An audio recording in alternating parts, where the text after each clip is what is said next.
అమ్మ పైన విమర్శలా?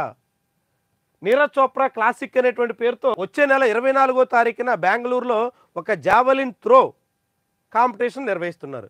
దానికి మొన్నటి ఒలింపిక్స్ ప్యారిస్ ఒలింపిక్స్ విన్నర్‌గా ఉన్నటువంటి పాకిస్తానీ ప్లేయర్ ఆయన్ని కూడా ఈ ఈవెంట్‌కి పిలిచారు అర్షద్ నదీమ్‌ని.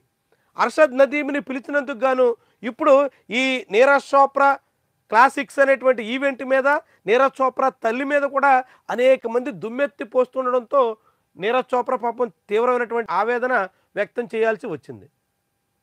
నా తల్లిని కూడా నిందిస్తారా, దూషిస్తారా, అర్షద్ నదీమ్‌ని పిలిచినందుకు ఇంతగా వేధిస్తారా అంటూ ఆయన కలత చెందాల్సిన పరిస్థితి వచ్చింది. వాస్తవానికి పెహల్గాం ఘటనకు ముందే ఈ నీరజ్ చోప్రా క్లాసిక్స్ సంబంధించినటువంటి ఆహ్వానాలు వెళ్ళాయి, కార్యక్రమ నిర్వహణకు సంబంధించిన ఏర్పాట్లు పూర్తయ్యాయి. అంటే పెహల్గాం ఘటన జరుగుతుందని ఈయనేమి ముందే ఊహించరు కదా. పెహల్గాం ఘటనలో పాకిస్తానీలు చొరబడి వచ్చి ఇండియన్స్ని చంపేసేదాకా తెగబడతారు అని నీరజ్ చోప్రా ఏమి ముందుగా అంచనా వేయరు కదా. అలాంటివి ఏమి లేకుండా ఆయన ఒక కార్యక్రమాన్ని ఏర్పాటు చేస్తే దానికి అర్షద్ నదీమ్‌ని ఆహ్వానిస్తే అందుకు గాను ఇప్పుడు నీరజ్ చోప్రా తల్లిని కూడా దూషించడం అన్నది ఎట్లా చూడాలి? ఎంత అవివేకమైనటువంటి చర్య!